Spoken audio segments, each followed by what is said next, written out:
Millionaire tried taking advantage of the black secretary, not knowing she was a spy sent by his father. She walked into his office expecting to expose a monster. She never imagined she'd help create a man instead. Ava Johnson was the perfect secretary, beautiful, intelligent, and completely fake. Her real job? Gather evidence that millionaire Jonathan Whitmore was sexually harassing his employees. His real problem? He had no idea the vulnerable black woman he was trying to exploit was actually a trained spy sent by his own father. What started as a mission to destroy him became something far more dangerous, a chance for redemption neither of them saw coming. Because sometimes the person sent to break you is actually the person meant to save you. When a predator meets prey, and both their masks come off, who's really hunting whom? Hey listener, before I dive deep into this story, take a moment to subscribe to this channel and tell me in the comment section where you are watching from. I will be reading the comments. Now relax and enjoy the story. The leather of the executive chair groaned under Jonathan Whitmore's weight as he spun lazily toward the floor-to-ceiling windows of his penthouse office. Below, people scurried like ants across Wall Street, their lives as insignificant to him as the stock tickers scrolling endlessly across his monitors. At 28, he commanded a hedge fund worth $300 million, a gift from his father that felt more like a golden cage than freedom.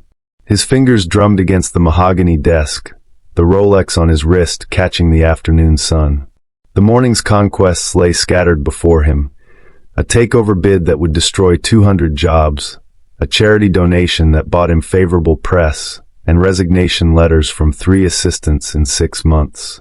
They all left for the same reason, though HR's sanitized reports never captured the real story. They just can't handle the pressure, he murmured to his reflection in the darkened computer screen, though the smile that played at his lips suggested he knew better. The intercom buzzed. Mr. Whitmore, your father is on line 1. Jonathan's jaw tightened. Even at 28, Richard Whitmore's voice could reduce him to a scolded child. He let it ring twice more before answering. Jonathan. His father's voice carried its usual disappointment. Another assistant quit. Good help is hard to find. Good help is hard to keep when you treat them like servants. The words cut through the phone like broken glass. I'm sending someone new tomorrow. Her name is Ava Johnson, and she comes highly recommended. I don't need. You need supervision. The line went dead. Jonathan stared at the receiver, his knuckles white around the plastic. 28 years old, and his father still pulled his strings like a marionette. 30 blocks south, Ava Johnson sat in a cramped surveillance van, adjusting the wire taped against her dark skin. The adhesive pulled at her collarbone as she moved, a constant reminder of the performance ahead. Through the van's tinted windows, she watched office workers emerge from subway stations, their faces masks of professional determination she was about to wear herself. Remember, he's not just spoiled, he's dangerous. Agent Martinez's voice crackled through her earpiece. 3 assistants in 6 months, all citing harassment. But daddy's money keeps the lawyers quiet. Ava's reflection stared back at her from a compact mirror. Soft brown eyes designed to seem vulnerable. Natural hair pulled into a conservative bun. A modest blouse that suggested propriety. Every detail calculated to appear non-threatening to a man who saw black women as either invisible or available. I've handled worse, she whispered, though her stomach churned with familiar pre-mission anxiety. Not like this. Richard Whitmore hired us because he knows his son is becoming a liability. Your job is to document everything, every inappropriate comment, every boundary crossed. We need enough evidence to force real change, not just another settlement. She closed the compact with a sharp click. At 26, she'd infiltrated drug cartels and corrupt corporations, but something about this assignment felt different. Personal. Maybe because she'd grown up watching men like Jonathan Whitmore treat women like her grandmother, women who cleaned their offices and raised their children while remaining invisible in their own lives. He'll try to break you down, Martinez continued. Make you feel small, powerless. That's his pattern. Then he's in for a surprise. Ava's voice carried steel beneath silk. She stepped out of the van into the bustling crowd, her heels clicking against concrete as she walked toward the gleaming tower that housed Whitmore Capital. The doorman's eyes lingered on her curves despite her modest attire, a preview of what awaited upstairs. In the elevator, she practiced her breathing exercises, centering herself in the character she'd perfected. Ambitious but grateful, intelligent but deferential, strong enough to be useful but vulnerable enough to be victimized. It was a tightrope walk she'd performed countless times, balancing competence with the illusion of conquest. The 32nd floor opened to reveal marble floors and abstract art that cost more than most people's annual salaries. The receptionist, a blonde woman with tired eyes, looked up with something approaching sympathy. "You must be the new assistant. I'm Jennifer." She lowered her voice. "A word of advice, keep your door open and your recorder handy." Ava filed away the warning, noting how Jennifer's hands trembled slightly as she spoke. Another victim, probably, the one who'd learned to survive by staying silent. "Is he really that bad?" Ava asked, letting uncertainty creep into her voice. Jennifer's laugh was bitter. "Honey, men like Jonathan Whitmore don't see women like us as human. We're either decorations or conquests." Her eyes traveled over Ava's face and figure. "And you're exactly his type." As if summoned by their conversation, footsteps echoed across the marble. Ava turned to see a tall man approaching, his tailored suit cut perfectly across broad shoulders, dark hair styled with casual precision. He moved with the confident stride of someone who'd never been told no, or had learned to ignore it when he was. But it was his eyes that made her breath catch. Cold blue, calculating, already stripping away her carefully constructed facade to catalog her vulnerabilities. This wasn't just entitlement, this was predation wrapped in privilege. Jonathan Whitmore's smile was all teeth and no warmth as he extended his hand. "You must be Ava Johnson. Welcome to Whitmore Capital." Their hands touched, and she felt the slight pressure of his thumb against her palm. A test, a claim, a promise of what he believed was coming. The next morning arrived with the weight of Manhattan's summer pressing against the office windows. Ava sat at her new desk, a sleek glass surface positioned strategically outside Jonathan's office, where he could observe her every movement. The placement wasn't accidental. Nothing in Jonathan Whitmore's world ever was. She'd arrived early, wanting to establish her workspace before he appeared. Her fingers moved across the keyboard with practiced efficiency, responding to emails and organizing his calendar, while the hidden camera in her blazer button recorded everything. The wire against her skin had already begun to chafe, but she'd endured worse discomfort for longer missions. At exactly 9:15, Jonathan emerged from the elevator, his presence filling the space like expensive cologne. He moved with deliberate slowness, she noticed, savoring the attention his arrival commanded from the office staff. Women averted their eyes, men straightened their ties. Power, Ava realized, wasn't just about money for him. It was about the fear and desire he could inspire with a single glance. "Good morning, Mr. Whitmore," she said, her voice pitched to the perfect register of professional respect with a hint of breathiness that men like him interpreted as attraction. He paused at her desk, close enough that she could smell his aftershave, something woody and expensive that probably cost more than her monthly rent. His eyes traveled slowly from her face to the modest neckline of her blouse, lingering with the brazen confidence of someone who'd never faced consequences for such behavior. "Ava." Her name rolled off his tongue, like he was tasting something sweet. "I trust you slept well." New jobs can be overwhelming. The way he emphasized overwhelming made her skin crawl, but she maintained her composure. "I'm looking forward to the challenge, sir." "I'm sure you are." His smile was predatory. "Coffee. Black. And bring it to my office. We need to discuss your responsibilities." She nodded, rising from her chair with measured grace. As she walked toward the coffee station, she felt his eyes tracking her movement, cataloging the sway of her hips beneath her pencil skirt. Other employees glanced her way with expressions ranging from pity to warning, but no one spoke. The silence in the office wasn't respectful, it was terrifying. The coffee machine hissed as she prepared his drink, her hands steady despite the adrenaline coursing through her veins. Through the glass walls of his office, she could see Jonathan leaning back in his chair, phone pressed to his ear, his free hand gesturing with casual arrogance. He was performing even now, she realized, every movement calculated to project dominance. When she entered his office, the door clicked shut behind her with ominous finality. The space was a shrine to masculine power, dark leather, expensive art, and windows that made the city below seem small and conquerable. Jonathan gestured for her to approach his desk, not bothering to end his phone conversation. "Tell Senator Morrison that if he can't deliver the votes, he can find his campaign funding elsewhere," he said into the phone, his eyes never leaving Ava's face. "Money talks, Richard. Everything else is just noise."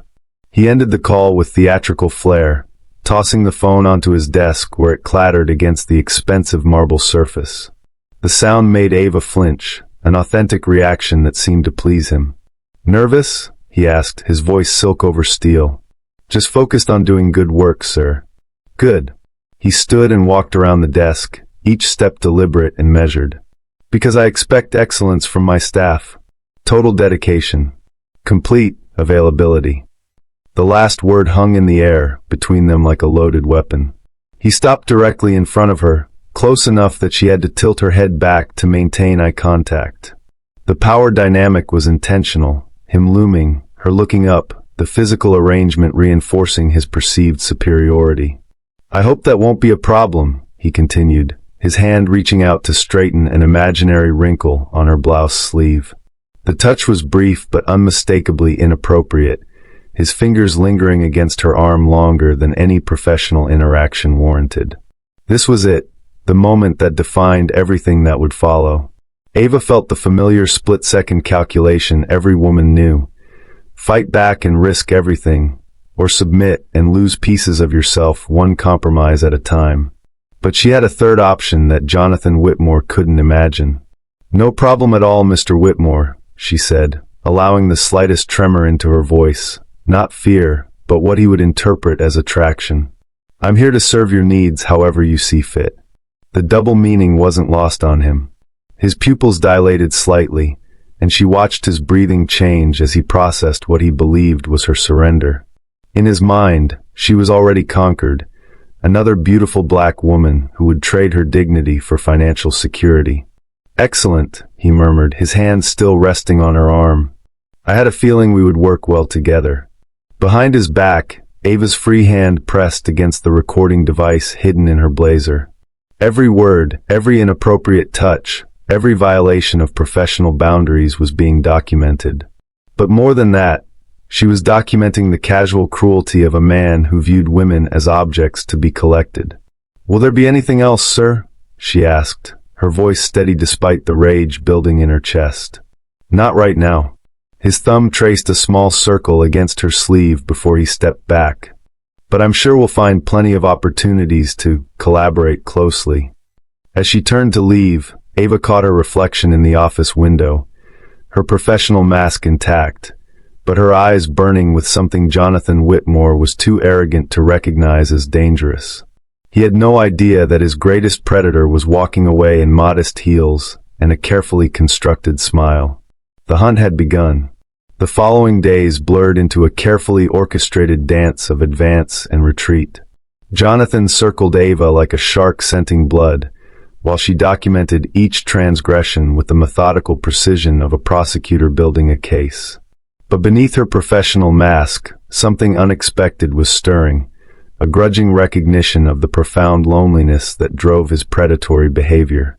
It was Thursday afternoon when the first crack appeared in both their facades. Ava sat at her desk, reviewing quarterly reports while Jonathan paced his office like a caged animal. Through the glass walls, she watched him end another heated phone call with his father, their third argument that week. His jaw was tight, his usually perfect hair disheveled from running his fingers through it in frustration. "Ava!" His voice cut through the office silence like a blade. "My office. Now." She rose with practiced calm, smoothing her skirt as she walked toward what felt increasingly like a lion's den. The other employees kept their heads down, their keyboards clicking with nervous intensity. Everyone knew the pattern by now. Jonathan's moods grew darker after conversations with his father, and his assistants bore the brunt of his displaced rage. Inside his office, she found him standing at the window, his reflection ghost-like against the Manhattan skyline.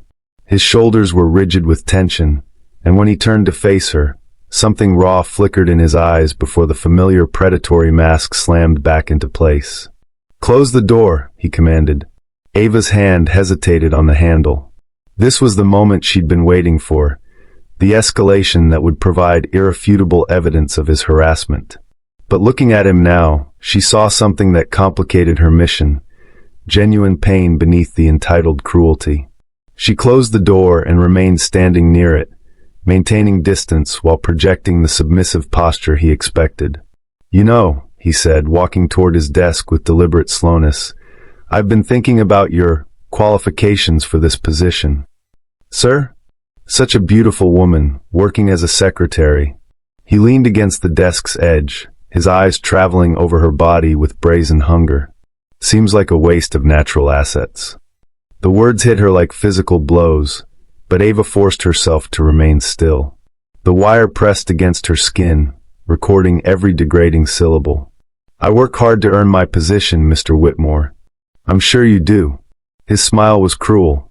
"But there are different kinds of work, aren't there? Some personally more rewarding than others."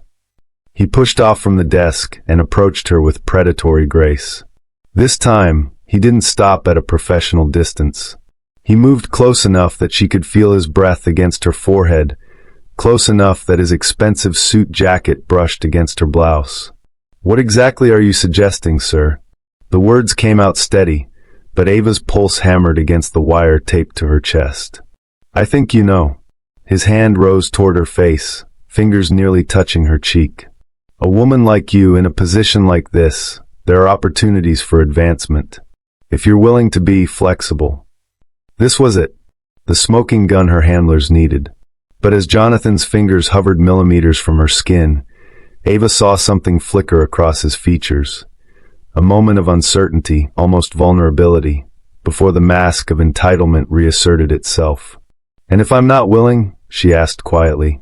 His expression darkened. "Then you might find this position isn't the right fit after all. It would be unfortunate. Good secretaries are so hard to find. Especially ones with limited options." The racial undertone in his words was unmistakable. He was counting on her perceived vulnerability, her assumed desperation for employment, her presumed willingness to trade dignity for security. Every stereotype about black women in corporate America was being weaponized against her. But something unexpected happened in that moment of calculated cruelty.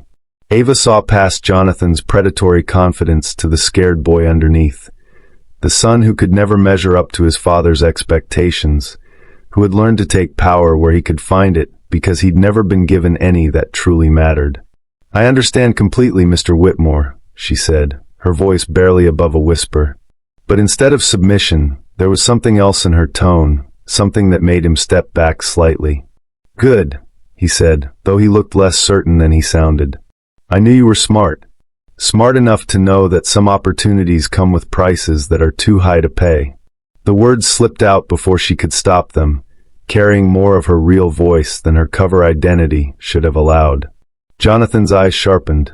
For a moment, the executive mask slipped, and she saw genuine confusion flicker across his features. This wasn't the response he'd expected from the vulnerable secretary he thought he was manipulating. "What did you say?" Panic flashed through Ava's system. She'd broken character, revealed too much of her true strength. "I just meant that I take my professional responsibilities very seriously, sir. I wouldn't want to compromise the integrity of our working relationship." He studied her face with new intensity, as if seeing her clearly for the first time. "You're not what I expected, Ava Johnson." "What did you expect, sir?" "Someone easier to understand." The admission hung between them like a challenge. For a heartbeat, Ava glimpsed the possibility of an honest conversation. Two people without masks, without games, without the poisonous power dynamics that had defined every interaction since she'd walked into his office. But then his phone rang, shattering the moment like glass. "We'll continue this conversation later," he said, reaching for the receiver. His voice carried a promise and a threat in equal measure. As Ava walked back to her desk on unsteady legs, she realized that something fundamental had shifted. The prey was beginning to recognize that the predator might not be what he seemed, and the predator was starting to suspect that his prey might be far more dangerous than he'd imagined. The game was changing, and neither of them knew who was really winning. The emergency began at 6:47 p.m. on a Friday, just as most of the office had emptied for the weekend. Ava was finishing her final reports when the lights flickered once, twice, then died completely. Emergency lighting cast eerie shadows across the marble floors as the building's backup systems kicked in with mechanical groans. "Ladies and gentlemen," the security guard's voice crackled through the intercom system, "we're experiencing a citywide power outage. All elevators are temporarily out of service. Please remain calm and stay where you are until power is restored." Ava's blood ran cold. She was alone on the 32nd floor with Jonathan, who had been working late in his office since their uncomfortable encounter earlier that week. Through the dim emergency lighting, she could see his silhouette moving behind the glass walls of his office. Her fingers instinctively moved to the recording device hidden in her blazer, checking that it was still active. If she was trapped here with him, at least she could document whatever happened next. "Ava?" Jonathan's voice cut through the darkness. "Are you still here?" "Yes, sir." She forced steadiness into her voice. "It appears we're stuck until the power comes back." He emerged from his office, his expensive suit rumpled from the long day. In the strange half-light, he looked younger somehow, less predatory and more human.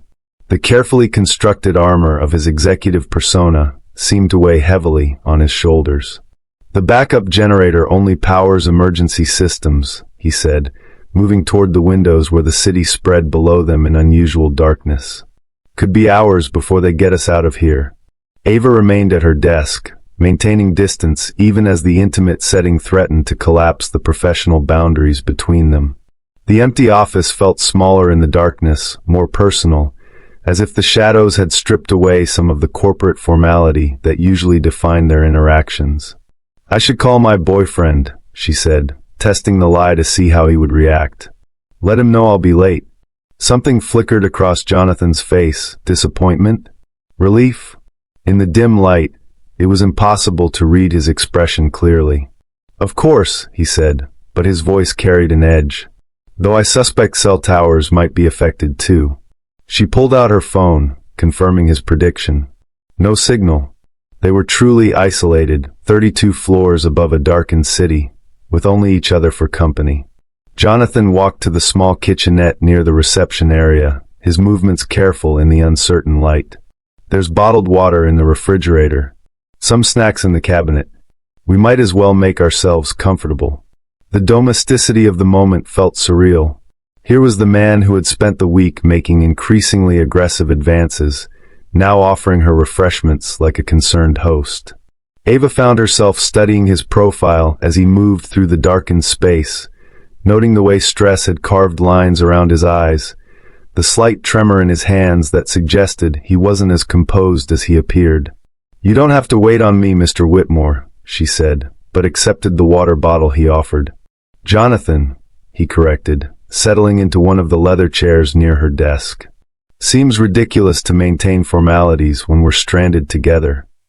The admission felt like a small surrender, a crack in the wall he'd built around himself. Ava found herself responding despite her better judgment. "Jonathan, then."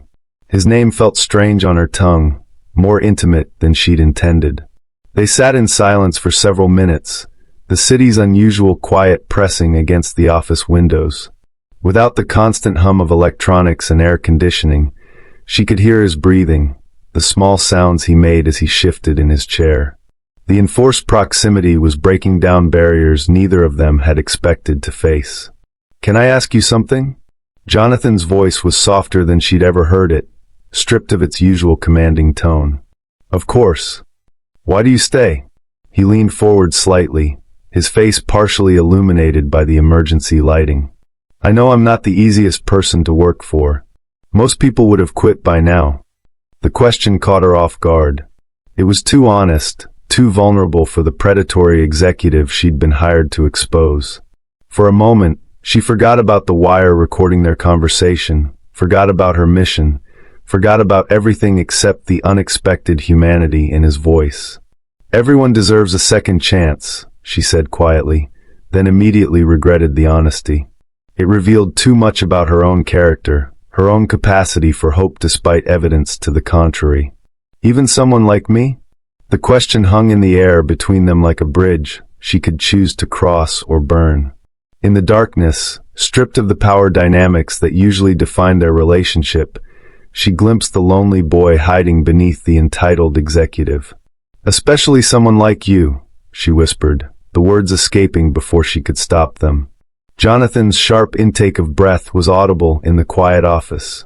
When he spoke again, his voice was rough with emotion she hadn't known he was capable of feeling.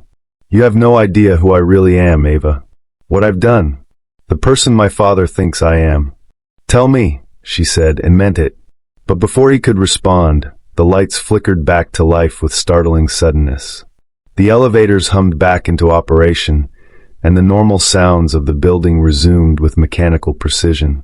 The spell was broken, the intimate darkness replaced by harsh fluorescent reality. Jonathan stood abruptly, his executive mask slamming back into place, as if the vulnerable moment had never happened. But Ava had seen behind the curtain now, and she couldn't unsee the frightened, lonely man hiding beneath the predator's exterior. "I should get you home," he said, his voice once again cold and professional. "It's late." As they waited for the elevator in uncomfortable silence, Ava realized that the power outage had illuminated more than just their physical surroundings. It had revealed the possibility that Jonathan Whitmore might be capable of redemption, and that she might be in danger of caring whether he found it. The following Monday arrived with the weight of unspoken truths hanging between them. Ava sat at her desk, ostensibly reviewing contracts while actually studying Jonathan through the glass walls of his office. Something had shifted during their trapped evening together, a crack in his armor that made her mission both easier and infinitely more complicated. She was so absorbed in her observations that she almost missed the manila envelope sliding across her desk. Jennifer, the receptionist, placed it there with trembling fingers and a meaningful glance toward Jonathan's office. "He asked me to give this to you," Jennifer whispered. "Said it was important background materials for the Morrison account." But when Ava opened the envelope, she found something far more personal than business documents. Inside were newspaper clippings, magazine articles, and what appeared to be pages from a private investigator's report, all about Jonathan Whitmore's past. The first clipping was from the New York Times, dated 15 years earlier. Whitmore heir involved in prep school scandal. The accompanying photo showed a 13-year-old Jonathan, his face already carrying the arrogant smirk she knew so well, being led away from an exclusive boarding school by his stern-faced father. Her hands trembled slightly as she read the details. Jonathan had been expelled for sexually harassing a scholarship student, a young black girl whose family had worked as domestic help for another wealthy family. The girl had been brave enough to report his behavior, but the Whitmore family's money had ensured the story was buried quickly. The girl's family quietly relocated to another state with a substantial financial settlement. "Jesus," Ava breathed, the pieces of his pathology clicking into place. But the next document made her stomach turn completely. It was a psychiatric evaluation from Jonathan's court-mandated therapy sessions following the prep school incident. The clinical language couldn't mask the disturbing pattern it revealed. A boy who had learned to view black women as objects for his pleasure, influenced by his grandfather's racist attitudes, and enabled by a father too weak to provide real consequences. The evaluation noted that Jonathan's behavior stemmed from deep-seated feelings of inadequacy and abandonment, manifesting as a compulsive need to exert power over those he perceives as vulnerable.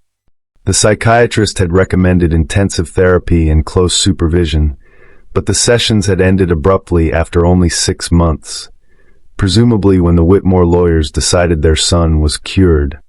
Ava's training had taught her to remain objective, but reading about that 13-year-old girl, seeing her own face reflected in that long-ago victim, ignited a rage that threatened to burn through her carefully constructed cover identity. Interesting reading? Jonathan's voice made her jump. He stood beside her desk, having approached so quietly she hadn't noticed. His expression was unreadable, but she caught something that might have been shame flickering in his eyes. "I don't understand," she said, her voice barely steady. "Why would you want me to see this?" "Because I'm tired of pretending," he said quietly. "Tired of being the monster everyone expects me to be." He gestured toward his office, and Ava followed on unsteady legs, her mind reeling with the implications of what she'd just learned. The wire against her chest felt heavier now, a reminder of her true purpose here, but the weight of his confession made her mission feel suddenly complicated. Inside his office, Jonathan moved to the window, his back to her as he spoke. "That girl at prep school, Keisha was her name. She was brilliant. Scholarship kid, just like you pretend to be. And I destroyed her life because I could. Why are you telling me this?" Ava's voice carried more of her real personality than her cover identity should have allowed, but she was beyond caring about maintaining the facade. "Because you're not what you seem either, are you?" He turned to face her, and she saw an intelligence in his eyes that she'd underestimated. "Ava Johnson doesn't exist. At least, not the way you've presented her." Her blood ran cold. Had her cover been blown? Had she made some crucial mistake during their evening together? "I don't know what you mean," she said, but the words sounded hollow even to her own ears. Jonathan walked to his desk and pulled out another folder, this one much thicker than the envelope Jennifer had delivered. "Private investigators are expensive, but they're thorough. Ava Johnson, born in Detroit, graduated summa cum laude from Howard University with degrees in business and psychology. Worked for 3 different consulting firms before mysteriously disappearing from all public records 18 months ago." Ava's mouth went dry. Her cover identity was solid.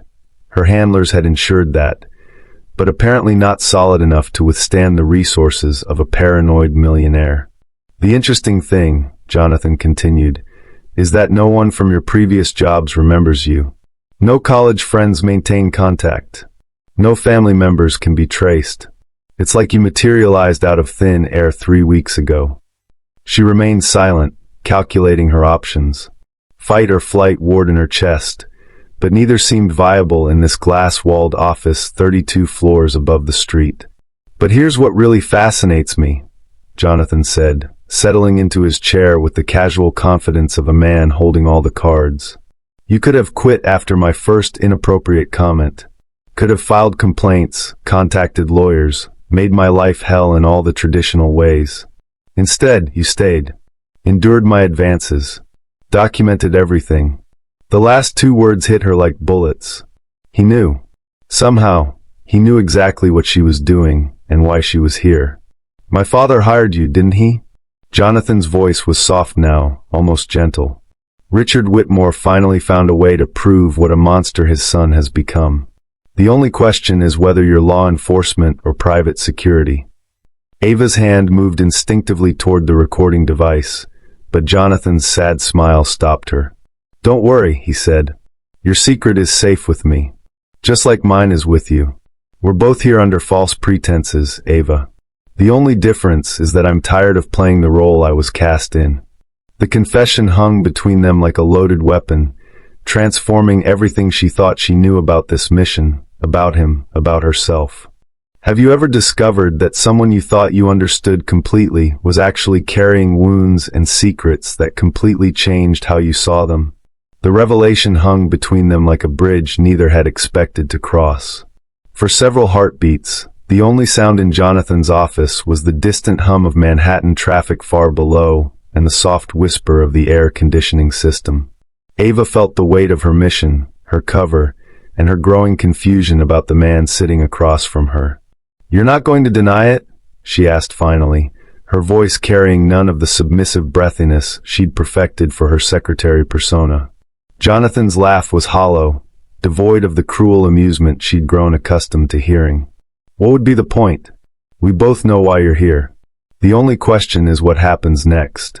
Ava studied his face, searching for the predatory calculation she'd documented for weeks. Instead, she found something that unsettled her far more than his previous advances: genuine vulnerability.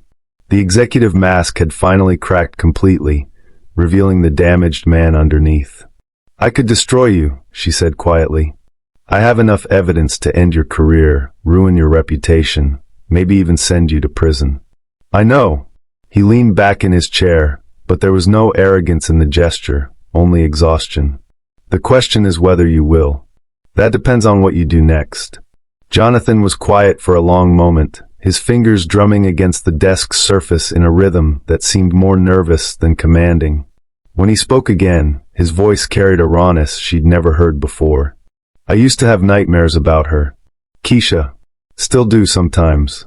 He stared out the window as he spoke, as if addressing the city rather than her. "Do you know what the worst part was? Not that I hurt her, though that was unforgivable. The worst part was that I knew exactly what I was doing. I was 13 years old, and I already understood that my money, my family name, and my skin color gave me power over her. And I used it." Ava felt something shift in her chest. Not the calculated empathy she'd been trained to project, but something real and unexpected. "What changed? Why are you telling me this now?" "Because I'm tired of being him." Jonathan turned to face her fully, and she saw tears threatening at the corners of his eyes. "The person my grandfather shaped me to be. The monster my father expects me to become. I'm 28 years old, and I've never had a real conversation with another human being. Every relationship is about power, control, transaction. Even my own father hired a spy to watch me because he can't trust his own son." The admission hit her like a physical blow. She'd expected many things from this confrontation: denial, threats, maybe even violence. She hadn't expected this broken honesty that made her heart ache for the lonely boy hiding inside the predatory man. "So what do you want from me?" she asked. "I want you to help me become someone different." The words came out in a rush, as if he'd been holding them back for years. "I know that sounds insane. I know I don't deserve your help or anyone's. But you're the first person who's seen through all my masks, and you're still here. That has to count for something." Ava felt the familiar split-second calculation that defined every undercover operation: maintain the mission parameters or follow an unexpected opportunity. But this felt different from any choice she'd faced before. This wasn't about gathering evidence anymore. It was about the possibility of redemption. "How do I know this isn't another manipulation?" she asked. "Another way to control the situation?" "You don't." Jonathan's honesty was brutal in its simplicity. "I've been manipulating people my entire life. It's possible I'm doing it now without even realizing it. But I can tell you this: sitting in that darkness with you the other night was the first time in years I felt like a human being instead of a performance." Despite every instinct screaming warnings, Ava found herself believing him. Maybe it was the way his hands trembled slightly as he spoke, or the genuine shame in his voice when he mentioned Keisha. Maybe it was the recognition of her own loneliness reflected in his desperate honesty. "If I were to help you," she said carefully, "what would that look like?" "I don't know." The admission seemed to surprise him. "I've never tried to be a good person before. I'm not even sure I know how." "It starts with respecting boundaries," Ava said, her training as a crisis counselor surfacing despite the surreal nature of the conversation. "With seeing other people as fully human, not objects for your use. Like I've been seeing you. Like you've been seeing everyone." Jonathan nodded slowly, processing her words with the careful attention of someone learning a foreign language. "Will you teach me how to be different?" The question hung between them, loaded with possibilities and dangers that Ava couldn't fully calculate. She was supposed to be gathering evidence of his crimes, not offering him redemption. But looking at him now, really seeing him for perhaps the first time, she glimpsed the man he might become with the right guidance. "This can't be another game, Jonathan. If you're serious about changing, it means giving up the power you've used to hurt people. It means facing consequences for what you've done. It means being vulnerable in ways that will terrify you." "I know." His voice was barely above a whisper. "But I can't keep being this person. It's killing me from the inside." Ava made a decision that would have horrified her handlers, that violated every protocol she'd been taught, that turned her mission into something entirely unprecedented. "Okay," she said, "but we do this my way. Complete honesty starting now. No more games, no more manipulation. And if you slip back into old patterns, I walk away and use everything I have against you." Agreed. Jonathan's relief was palpable. "Where do we start?" "With the truth about why your father really hired me." The truth came like a sledgehammer to glass. 3 days after their tentative alliance began, Ava arrived at the office to find Jonathan's door closed and voices raised behind it. Through the frosted glass, she could see two figures, Jonathan's familiar silhouette and another man whose commanding presence filled the room even from a distance. Richard Whitmore had come to collect his evidence. "Enough documentation to destroy you completely," the older man's voice carried through the door, cold and precise. "Sexual harassment, abuse of power, creating a hostile work environment. The spy I hired has done excellent work." Ava's blood turned to ice. She moved closer to the door, her heart hammering against the wire that had become a constant reminder of her betrayal. "You hired her to destroy me." Jonathan's voice was thick with betrayal and rage. "Your own son. I hired her to save you from yourself. But you've proven that's impossible." Through the glass, Ava watched Jonathan's shoulders slump in defeat. The fragile hope they'd been building together for 3 days crumbled in real time. 28 years old, and you're still the same entitled predator you were at 13. Nothing changes, Jonathan. Nothing ever changes. "I was trying to change," Jonathan's voice cracked.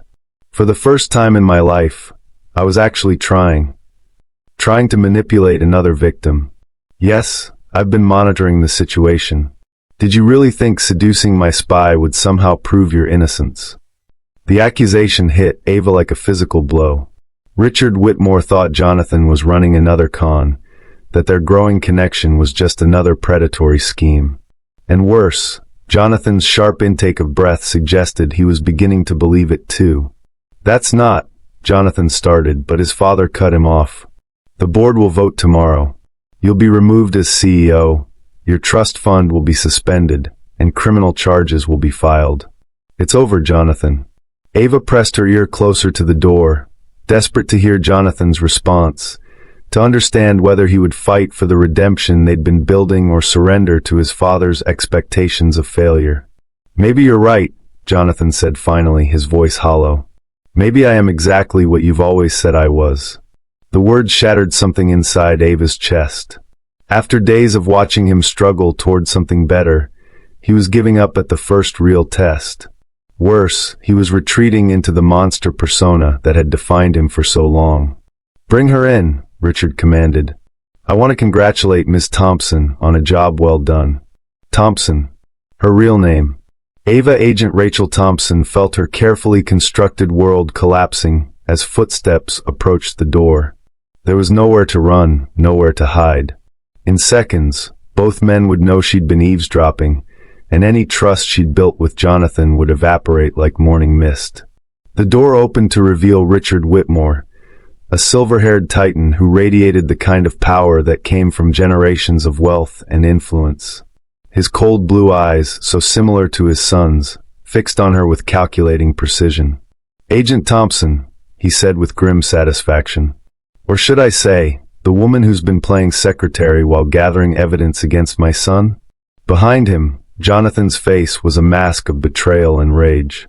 The vulnerable man who had asked for her help 3 days ago was gone, replaced by something harder and more dangerous than the predator she'd first encountered. "You knew," Jonathan said, his voice flat. "You knew who she was this entire time." "Of course I knew. Did you think your pathetic attempt at redemption would fool anyone? 3 days of playing the reformed man, and you thought you could seduce my operative into betraying her mission?" "That's not what happened," Ava started, but Richard's raised hand silenced her. "Your work is done here, Agent Thompson. The evidence you've gathered will ensure my son faces appropriate consequences for his actions." "No." The word escaped Ava's lips before she could stop it. "You don't understand. He was actually changing. These past few days." Jonathan's bitter laugh cut through her protest. "Changing? Jesus Christ, I actually believed you cared. I thought, He ran his hands through his hair, the gesture savage. I told you things I've never told anyone. I trusted you. Jonathan, please. Don't. His voice was sharp enough to cut. Don't pretend this meant anything to you. You got exactly what you came for. A broken, pathetic man confessing his sins to someone he thought might actually give a damn about him. The pain in his voice was raw, unfiltered, and it tore at Ava's heart in ways she hadn't expected. She watched him rebuild his walls in real time, and watched him transform back into the cold, predatory executive who had first propositioned her weeks ago. The irony is beautiful, Richard continued, oblivious to the genuine anguish he was causing. You thought you were playing her, but she was playing you. Just like everyone else in your life, son. No one has ever cared about you. They only care about what you can give them. Something died in Jonathan's eyes at those words. The last flicker of hope, the final ember of the man he'd been trying to become, extinguished under his father's cruelty. You're right, he said quietly. I was stupid to think otherwise. When he looked at Ava again, his gaze was empty of everything except cold contempt. Congratulations, Agent Thompson. You got your evidence. I hope destroying me was worth whatever they're paying you. As Richard Whitmore led her toward the elevator, Ava looked back to see Jonathan standing alone in his office, surrounded by the shattered remains of the redemption they'd been building together. The man who had asked for her help was gone, and in his place stood the monster everyone expected him to be. She had completed her mission successfully. So why did it feel like the greatest failure of her life? The rain hammered against Ava's apartment windows like accusations, each drop echoing the devastation she'd witnessed in Jonathan's office 3 hours earlier. She sat on her couch in the dark, still wearing the secretary costume that had become her second skin, the wire finally removed and lying on her coffee table like a coiled snake. Agent Martinez had been ecstatic when she'd delivered the recordings and documentation. Textbook operation, Thompson. Clean, thorough, prosecutable. Whitmore won't harass another woman for a very long time. But the victory felt hollow as ashes in her mouth. Her phone buzzed constantly. Congratulations from her team, debriefing requests from supervisors, case completion paperwork notifications. She ignored them all, staring instead at the city lights blurred by rain and her own unshed tears.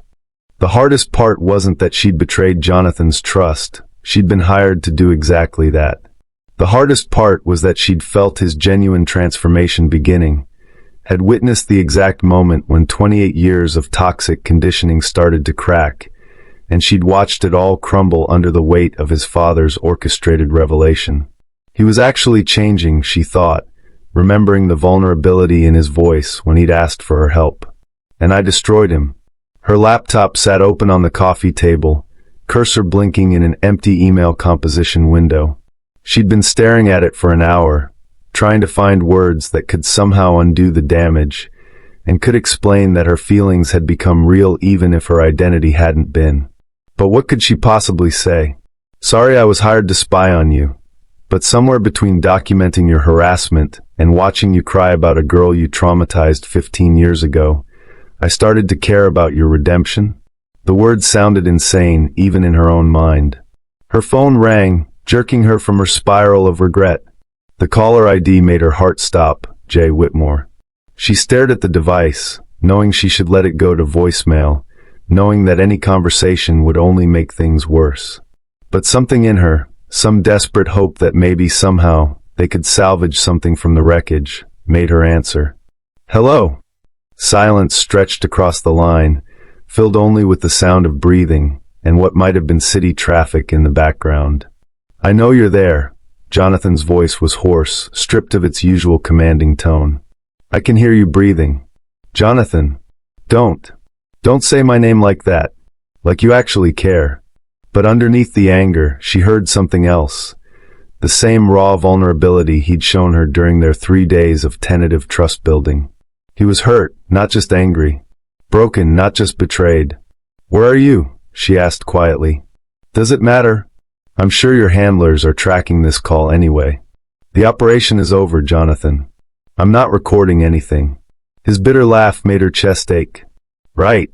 Because Agent Rachel Thompson is so trustworthy. My name is Ava, she said suddenly. My middle name is Ava. Everything else was fake, but that part was real. Why are you telling me this? Because I need you to know that not everything was a lie. The words tumbled out of her before she could stop them. The person who sat with you in the dark during the blackout, who listened to you talk about Keisha, who believed you could change, that was real. Bullshit. But his voice cracked on the word. It's not bullshit, and you know it. You felt it too, those 3 days. The connection was real, Jonathan. I was doing my job, but I was also... She stopped, afraid to voice what she'd been feeling. You were also what? I was also falling for the man you were trying to become.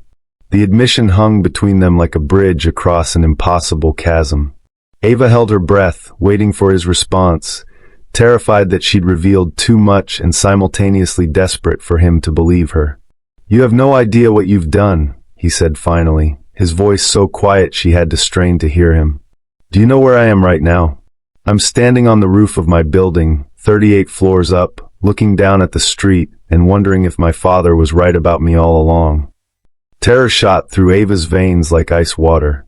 Jonathan, don't. Don't what? Don't give everyone what they expect. Don't prove that Jonathan Whitmore was always going to be exactly what his grandfather made him. Don't give up on the person you were becoming.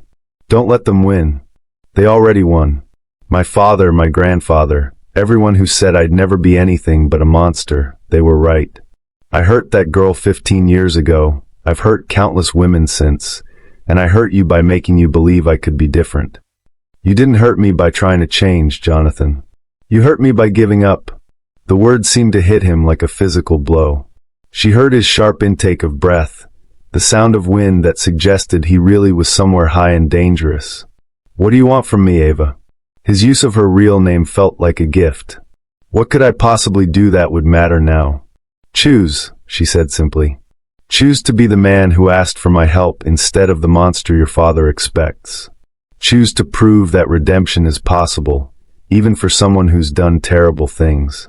Choose to fight for the person you could become instead of surrendering to the person you've always been. And if I make that choice, what then? Then you come down from that roof, and we figure out how to build something real from all the wreckage. Together. The silence stretched so long that Ava began to fear he'd already made his choice in the worst possible way. Then finally, I'm scared, Ava. I don't know how to be anyone else. Neither do I, she whispered. But maybe that's where we start. 6 months later, Ava stood in the same office where their story had begun, but everything had changed. The marble floors remained pristine. The abstract art still hung on walls that cost more than most annual salaries, but the atmosphere itself had transformed.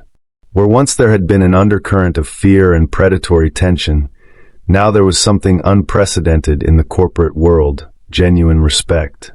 Jonathan sat across from her at the conference table, not behind his imposing desk where he'd once attempted to assert dominance, but beside her as an equal partner in the most important project of his life. The man who had once propositioned his secretary was now working with a team of employment lawyers and HR specialists to completely overhaul Whitmore Capital's workplace culture. The new harassment reporting system goes live tomorrow, Ava said, reviewing the final implementation documents. Her title had changed from secretary to director of workplace ethics, a position Jonathan had created specifically for her, with full authority to investigate and address any misconduct within the company. And the Victim Support Fund is fully operational, Jonathan added, his voice carrying none of the entitled arrogance she remembered from their first encounters. We've already reached out to 17 former employees who experienced harassment. 12 have agreed to counseling and restitution. The transformation hadn't been easy or quick. That night on the roof had been only the beginning of Jonathan's real work. He'd entered intensive therapy, surrendered control of day-to-day operations to a board of directors that included 3 women and 2 people of color, and most importantly, had begun the process of making amends to every person he'd harmed. The hardest conversation had been with Keisha Washington, now Dr. Keisha Washington, a successful psychologist who had built a career helping other survivors of trauma. Jonathan had flown to Detroit to meet her in person, accompanied by his therapist and a legal advocate. The conversation had lasted 4 hours and ended with tears, genuine apologies, and a commitment to fund scholarship programs for young black women in STEM fields. "There's something else," Jonathan said now, his hand moving unconsciously to fidget with a simple silver band on his ring finger, a replacement for the expensive Rolex that had once symbolized his wealth-based identity. "My father wants to meet with you." Ava looked up from the documents, noting the tension that still crept into Jonathan's voice whenever he mentioned Richard Whitmore. Their relationship remained complicated. Richard had been shocked by his son's genuine transformation, but struggled to trust that the change was permanent. "What does he want?" "To apologize," Jonathan said simply, "and to offer you a position heading up the Whitmore Foundation's new initiative on workplace justice. He's finally realized that hiring you to destroy me might have been the best thing he ever did, just not for the reasons he expected." The irony wasn't lost on either of them. Richard's scheme to expose his son's predatory behavior had instead created the catalyst for Jonathan's redemption and their unlikely love story. "And what do you think I should do?" Ava asked, though they both knew she'd already made her decision. "I think you should do whatever makes you happy," Jonathan said, reaching across the table to take her hand. "You've spent enough of your life taking care of other people's problems. It's time to focus on what you want." What she wanted was sitting right beside her, not the broken, predatory executive she'd been hired to expose, but the man he'd fought to become through months of therapy, accountability, and genuine change. The man who now woke up early to volunteer at domestic violence shelters, who had donated millions to organizations supporting survivors of sexual harassment, who had learned to see women as fully human rather than objects for his use. "I want to build something that matters," she said. "Something that helps people who've been where we've been. Together?" "Together." Jonathan lifted their joined hands and pressed a gentle kiss to her knuckles, a gesture of reverence rather than possession. "Then let's build something beautiful." Through the office windows, Manhattan sparkled in the afternoon sun, but Ava's attention was focused on the man beside her. The journey from predator and prey to partners and lovers had been painful, complicated, and at times seemed impossible. But looking at Jonathan now, really seeing him, she glimpsed the truth that had sustained them through the darkest moments of their transformation. People could change. Love could grow in the most unlikely soil. And sometimes, the person sent to destroy you could become the person who saved you instead. "There's one more thing," Jonathan said, his voice carrying a nervous edge she hadn't heard in months. "What's that?" He pulled a small velvet box from his jacket pocket, setting it on the conference table between their intertwined hands. "I know this started as a mission for you.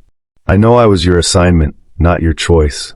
But somewhere along the way, we became real. And I'd like to ask, not demand, not expect, but ask, if you'd consider making this permanent." Ava stared at the ring box, her heart hammering against her ribs. 6 months ago, if someone had told her she'd be considering a marriage proposal from Jonathan Whitmore, she'd have recommended they seek professional help. But the man offering her forever wasn't the entitled predator who had tried to exploit her. He was the person who had fought his way out of that darkness with her help and guidance. "Ask me properly," she said, her voice thick with emotion. Jonathan slid out of his chair and dropped to one knee beside her, the expensive suit unable to hide the vulnerability in his eyes. "Ava Thompson, will you marry me? Not because you have to, not because you're trapped here, but because you choose to build a life with someone who loves you enough to become worthy of you." She looked down at this man who had traveled such an impossible distance from monster to human, who had learned to love her strength instead of trying to exploit her vulnerabilities, who had proven that redemption was possible even for those who seemed beyond saving. "Yes," she whispered, and then louder, "Yes, I'll marry you." As he slipped the ring onto her finger, Ava realized their story had always been about more than exposing a predator or transforming a monster. It had been about finding love in the most unexpected place and discovering that sometimes the person sent to break you is actually the person meant to make you whole. What does this story teach us about the power of genuine change and the possibility of finding love where we least expect it.